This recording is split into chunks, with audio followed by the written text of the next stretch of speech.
Jajpur police को बड़ सफलता। 2 मोटरसाइकल लुटेरा को गिरफ्त करने सह 6टी मोटरसाइकल जबत करिछि जाजपुर पुलिस। अभियुक्त हेले भंडारी पोखरी जगन्नाथ प्रसाद ग्रामर अशोक कुमार नायक पुओ सत्यव्रत नायक और जाजपुर खंडरा ग्रामर नीलमणि पाणिग्राही पुओ चिन्मय पाणिग्राही। जाजपुर जिलार विभिन्न अंचल बाइक चोरी होता अभियोग।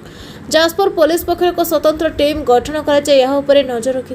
आज 2 मोटरसाइकल लुटेरा को गिरफ्त करने सह 6 गोटी मोटरसाइकल स्कूटी जबत करिछि पुलिस। गिरफ अभियुक्त मानक आज कोर्ट चालान कर सांबादिक सम्मेलन में सूचना देले जाजपुर एसडीपीओ प्रशांत कुमार माछी।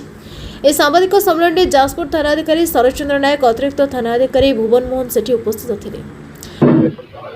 अच्छा देखिए, गत किसी दिन धरी जाजपुर टाउन थाना अधीन विभिन्न स्थान बिरजा मंदिर कहतु, मेडिकल कैंपस कहतु, एमसी कॉलेज पाख कहतु, विभिन्न जगार मोटरसाइकेल मान चोरी होता।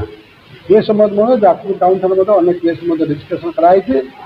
ये केस गुरुत्व को नहीं आम आईआईसी शरद नायक, आम आडिशनल आईसी भुवन मोहन सेठी आपको गुरुत्व सहकार नहीं गोटे मासिक रेड स्टार्ट करते जाजपुर थाना और जाजपुर थाना बाहर आम पाख जिला भद्रक एवं से 2 जन आक्यूज गोटे सत्यव्रत नायक आउटा चिन्मय पाणिग्राही, ये 2 जन आक्यूज को गिरफ्त कर सक्षम होती। जन घर हूँ भंडारी पोखर भद्रक टाउन भद्रक, आउ जन घर हूँ खंडरा जाजपुर टाउन।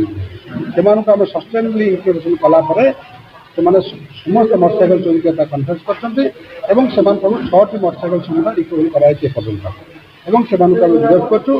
आज से कोर्ट चालान कर इनवल्वमेंट वेरिफिकेशन कर जहाँ जना पड़ी से प्रिवियस केस आंटीडेट अच्छी तार अन्न कौट इनवल्वमेंट अच्छी कि अन्न कौ आक्यूज मैंने इनवल्व अच्छे वेरिफिकेशन करूँ।